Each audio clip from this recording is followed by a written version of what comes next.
front of Di Davis today, a defence that includes Wayne Sigielski, who did such a splendid job as deputy goalkeeper when Di was sent off last Saturday.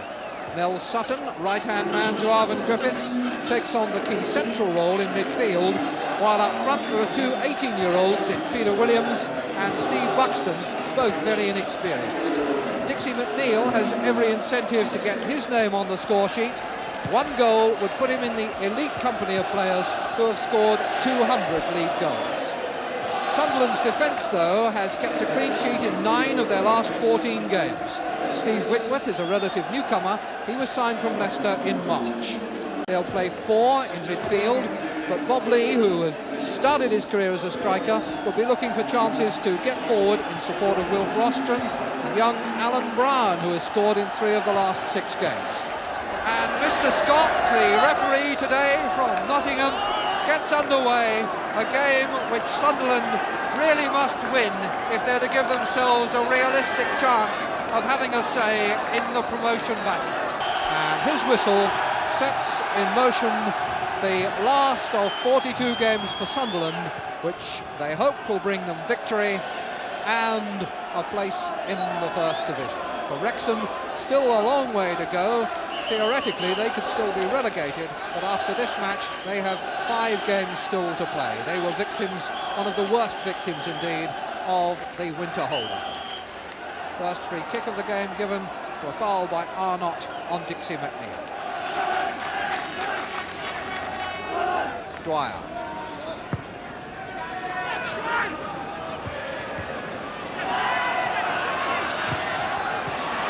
That was neatly done by Elliott. Bit of work again by Giles, who's very quick onto the ball. Sigielski. Brown, with Rostron supporting him, but Brown going on his own, and the ball came back off Davis, and Sigielski will be pleased to see that one come to nothing. It was his poor pass that let Brown in. Brown had support from Rostron, but went on his own, made the shot, and it just cannoned away to safety off Davis's chest. Roberts. Neil. Ashurst. Chase that. Just Rostron to do it. And Jones has made a mess of it. Rostron. Sigielski coming on him, and the shot from Arnott, saved by Di Davis. But that's the second time that casualness in the Wrexham defence has created problems for Di Davis. Joey Jones the culprit then. He could have played the simple back pass and should have done so. All the trouble stemmed from that. But when Arnott tried the shot, Davis was able to drop on it. Bolton. Turned across again towards McNeil, but Whitworth met it. Dwyer. Back to Giles. There's Doherty, and Siddle will have to scamper. Did well there. Back pass sensibly aimed wide, but it meant a long run for Barry Siddle.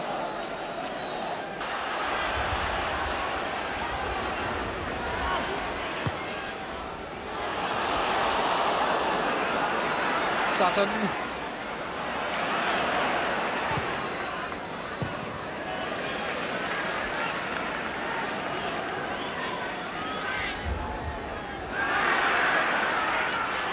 Fox playing it on. A bit of pace there from Buxton. Giles it was. Now Whitworth. And just a touch by Ashurst was enough. Good battling here by Dwyer. Sutton. Giles. Busy little player he is. Fox. Doherty for Sunderland. Jones needed that one. Had Brown behind him. Sigielski now safely across to Roberts. We've got a minute to go to half-time.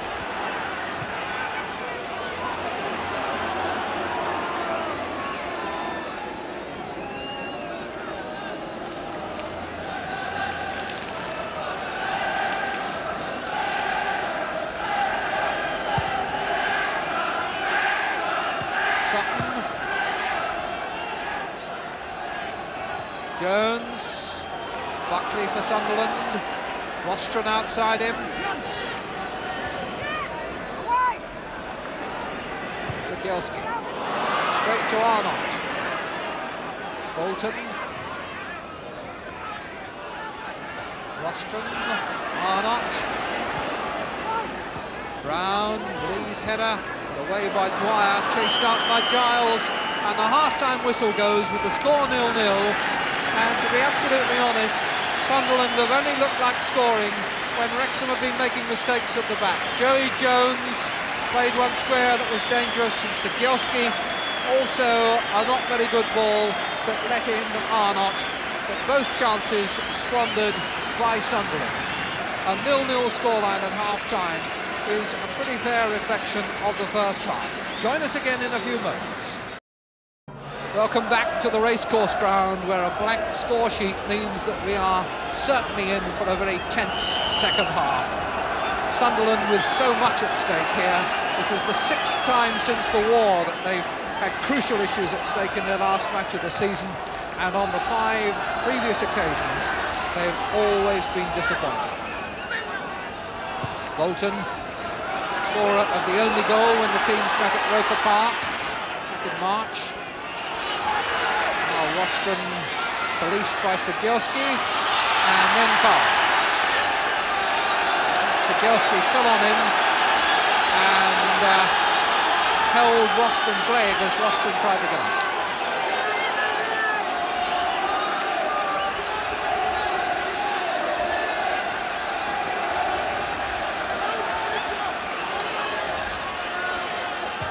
Arnott's free kick. Fox. All the way by Elliott, and Elliott made a good tackle. He's very quick over the ground, and he timed the tackle the first opportunity.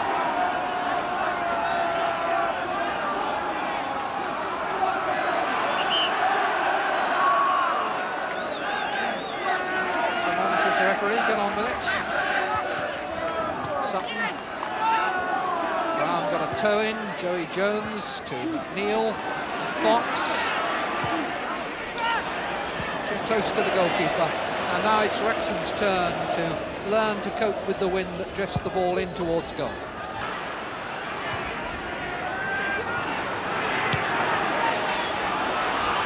Whitworth, Fox, Giles, Fox, Sutton.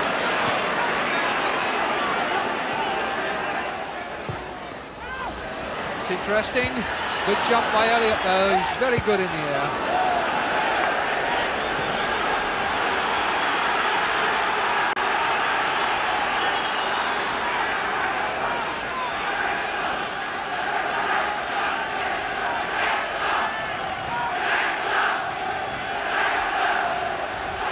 Buxton playing it back.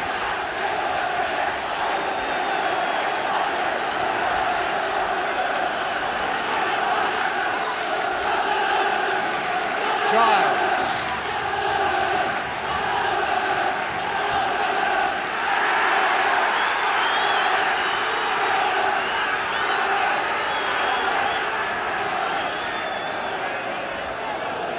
Giles again, Buxton again rather. He's gone round his man well here. Whitworth has to put it out for the corner. That's Steve Buxton.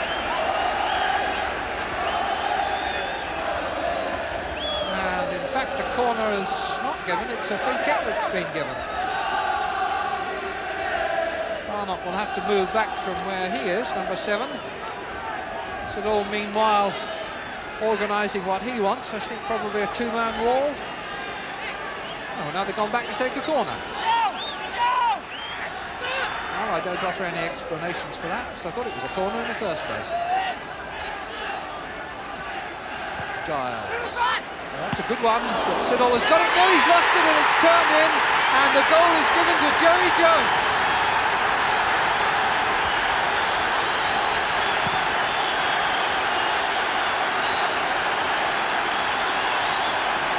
Well, the corner was swung in there, and Barry Siddall looked as though he'd got it, but somehow or other it slipped out of his hands, and in the scramble Joey Jones got the final touch. That's his second goal since he came back to the racecourse ground.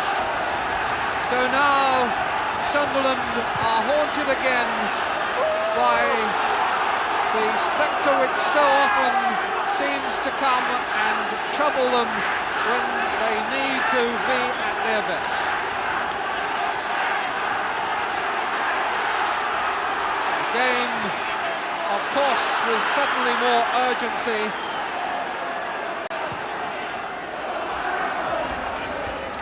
But it's not an unfair reflection of the way play has gone so far, because Sunderland, for all their efforts, have lacked penetration, and Wrexham have played some very cool and controlled football.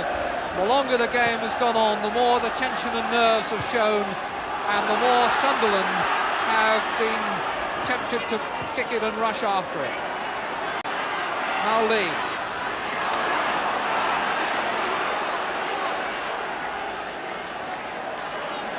Sunderland haven't been beaten away from home since they lost at Preston in November. 6 wins and 6 draws on the road since then, but they'll have to go some here now.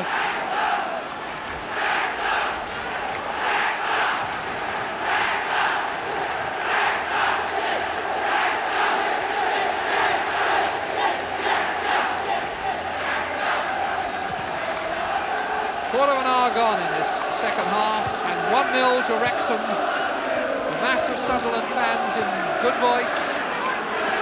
Can they pick up their team? Williams to Fox, and Fox goes sprawling, and the referee gives the kick.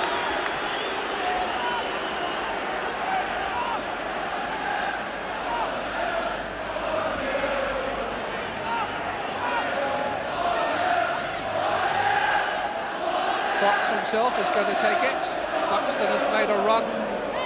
Oh, goes back again. Joey Jones has made a run, taken that position on the penalty spot.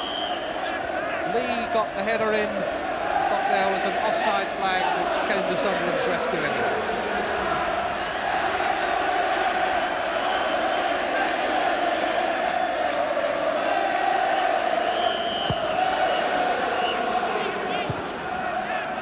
Referee wanting to take it again because Sunderland are going to make their substitution. They're taking off Bob Lee and bringing on Wayne Entwistle, who was transferred from Bury to Sunderland 18 months ago for £30,000. Scorer of 12 goals this season, including a hat-trick.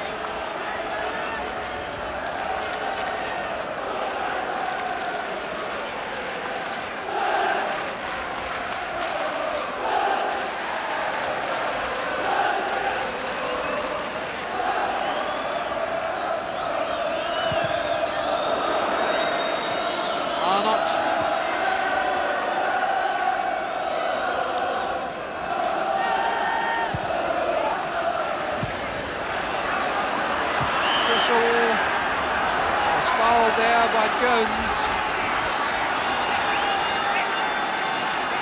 Big and a bit ungainly Wayne Entwistle, and always a problem for defenders to know how to handle him.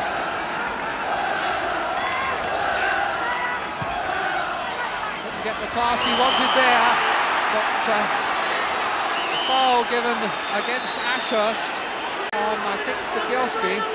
Sutton having a word with Ashurst as he goes back upfield, and he's now being called back to Mr. Scott to have his name taken. Yellow card for Jackie Ashurst.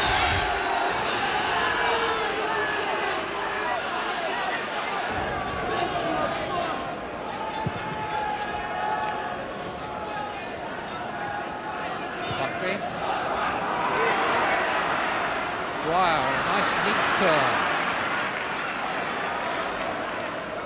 Ball out. Whitworth to Arnold. McNeil. Fox. Sutton to his right. Sikorski coming as well. Fox tries the shot.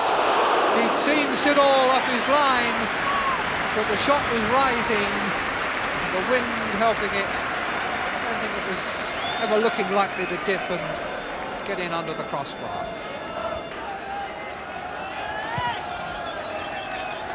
There's no lack of commitment and endeavour from Sunderland, but somehow you feel that the craft isn't really there. They're not opening Wrexham up with the kind of efficiency and invention that you would look for a side with aspirations to First Division status.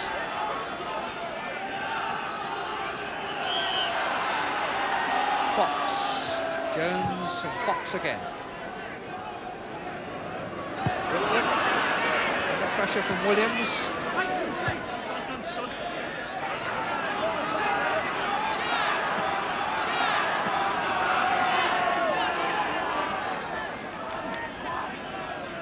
Quarter of an hour to go now. Elliott, Whitworth,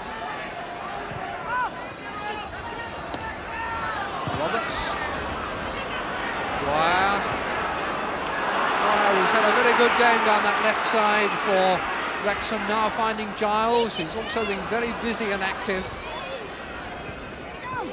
Played in nicely for Buxton and on again for Giles, and the touch by Siddle was enough.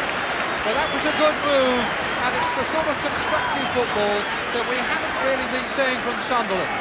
Wrexham built that well through Dwyer and Giles and Buxton. Siddle needing to be at his best to save. Giles back in again. Bolton.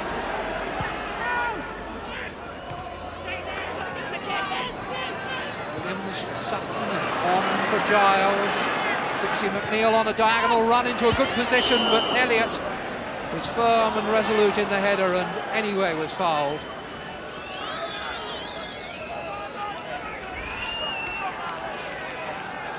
Former striker Sean Elliott converted into a defender who can also play in midfield. There he goes.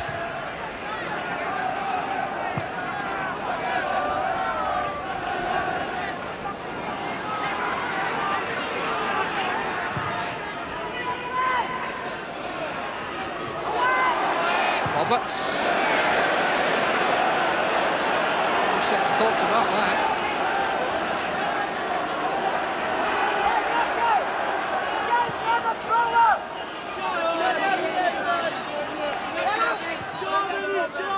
Turning it back out there to Arnott. Free kick is given. Obstruction.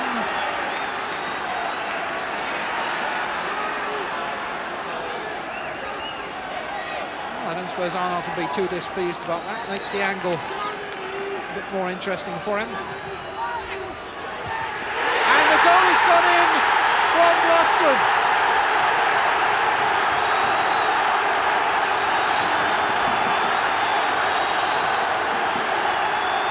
What a last 10 minutes that sets up. The referee opened the angle for Rostron's streaker for Arnott's free kick, and when he drove it in, Rostron, not the tallest of players, got the header. 10 minutes to go. Wilf Rostron's 11th goal of the season.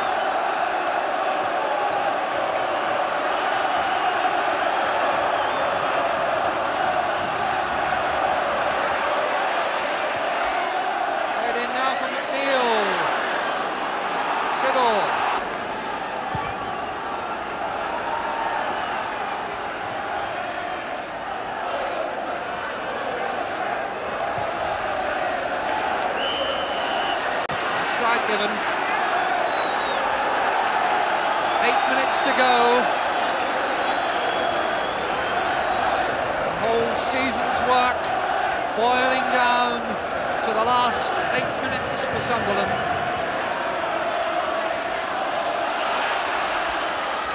Their future, of course, turning not only on what happens here but elsewhere.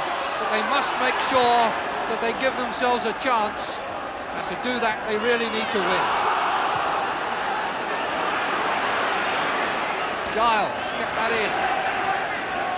Oh, and he's made a good break here. In the middle, Buxton and McNeil. McNeil! Barry Siddall, a marvellous save to deny Dixie McNeil his 200th league goal. It was a lovely cross. McNeil met it with the kind of header that has brought him a lot of his previous 199, but he hasn't always had to face goalkeeping of the quality that Siddall produced there.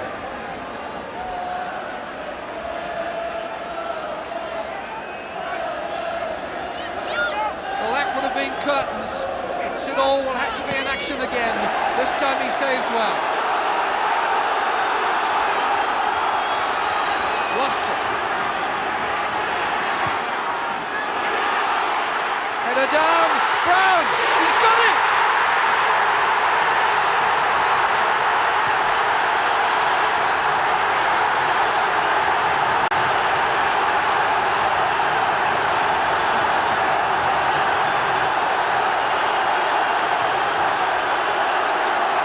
It's carnival time at the racecourse ground. In 60 seconds, Siddall at one end and Brown at the other have turned the game. Siddall, a brilliant save, then a catch from the corner. From there it was just rostrum, edge whistle and Brown the final touch. 2-1, 6 minutes to go.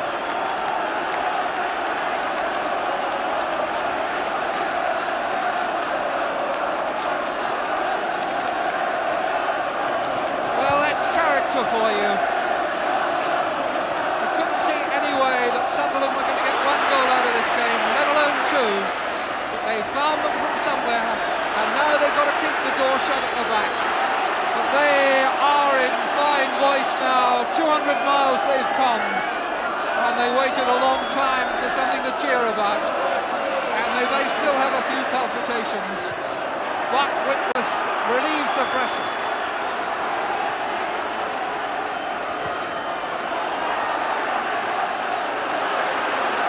Bolton.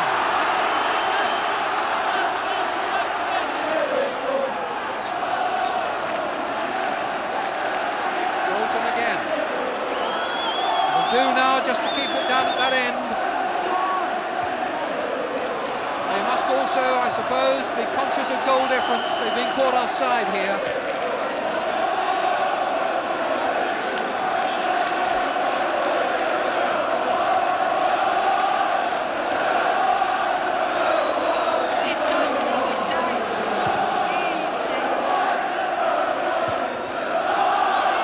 Rostrum.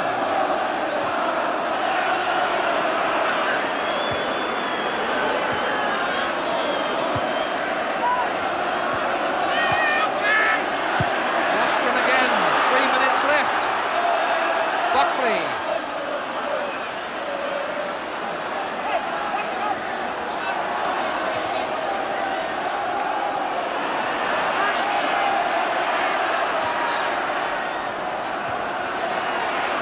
There by Elliott, but he's lost it now to Sutton. Fox run all the way by Doherty. Missed his kick at the end, but he'd done what he most needed to do, and he gets another chance to get it away. Now Rostrum. Just Entwistle away, Matt. Entwistle comes to collect. Arnott for Entwistle, cut out by Roberts, who is hobbling on one leg. 2 minutes to go. Arnott to Brown.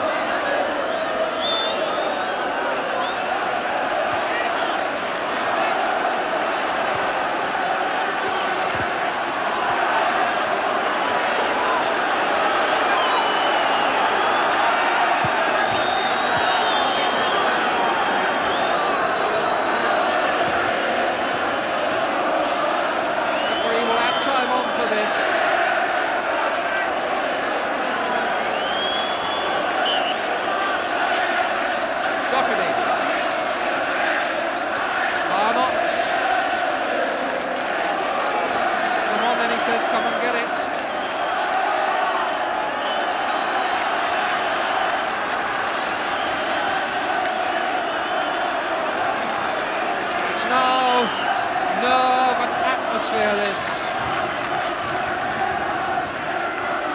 The skills and graces of football take second place now to character. That's offside. Hit the bar, but it wouldn't have counted. We're in the last minute.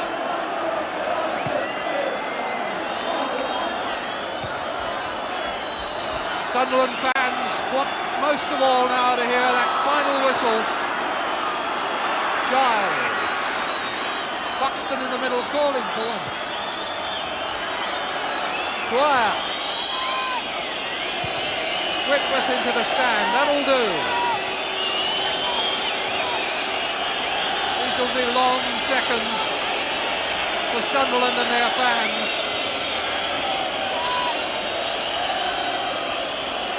Sutton. Can Wrexham get it in the middle? Dwyer tries a second time. We go into time added on now. McNeil, Buxton, and Siddle saves again. The countdown is off. The referee has checked with his linesman.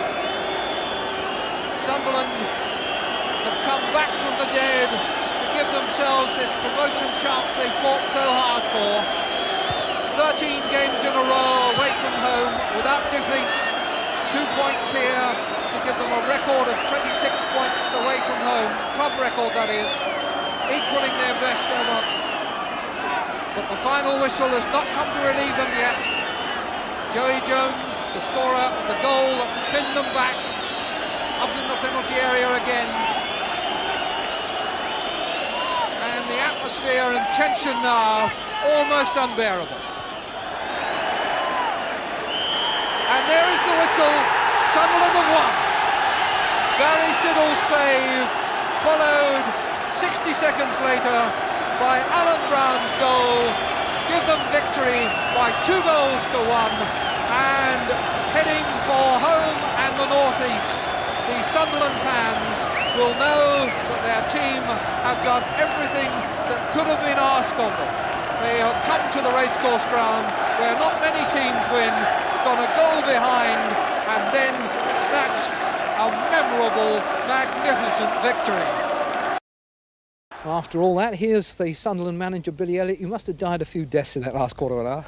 I did. I died the death when Wrexham scored the first goal, of course, but I knew the character of our players, that they would set about the task, and they did. They responded, and we got 2 goals, and 2 damn good goals. What about the Wrexham goal?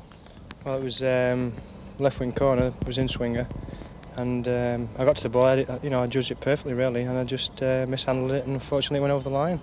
But actually, I thought I'd had it. Unfortunately, just I dropped it, and it was 1-0. And that time I thought, here we go again, sort of third time unlucky. Again. You really thought you would lose the game then? Up till then, we hadn't really played, and I thought one mistake either end would seal the match. But unfortunately for me, at the time, I thought the mistake would have lost us promotion. Then tell us about the save that you made just before you scored your winning goal. Yeah, that was across from the left, and Dixie McNeil got the wrong side for our point of view of Joe Bolton, and really he headed it too clean and managed to turn it over the top. Header as hard as many a shot. Yes, but if he'd have misheaded it, he'd have scored. Well, here's Mick Doherty, the Sunderland skipper. How typical of your performances this season was that today? I think possibly, Joe, we didn't deserve to win today, but I mean the result was more important than the performance, and I think we've achieved 26 points away from home this season, so I would say it was a typical smash and grab result for us today. But like I say, the result was more important than the way we played. But then after the victory, the letdown when you got to the dressing room? Yeah, obviously, we felt that if we could get a result here today, by that I mean winning, we felt we stood a more than equal chance of one of the other top 3 clubs dropping a point away from home. Unfortunately, this has proved wrong because they've all gone away and won. And it's proved typical all season. Everybody seems to keep on winning, and when somebody's lost, everybody else seems to lose. And it's a big letdown to us, obviously, so we've got to wait till next Friday now and see what Palace do against Burnley.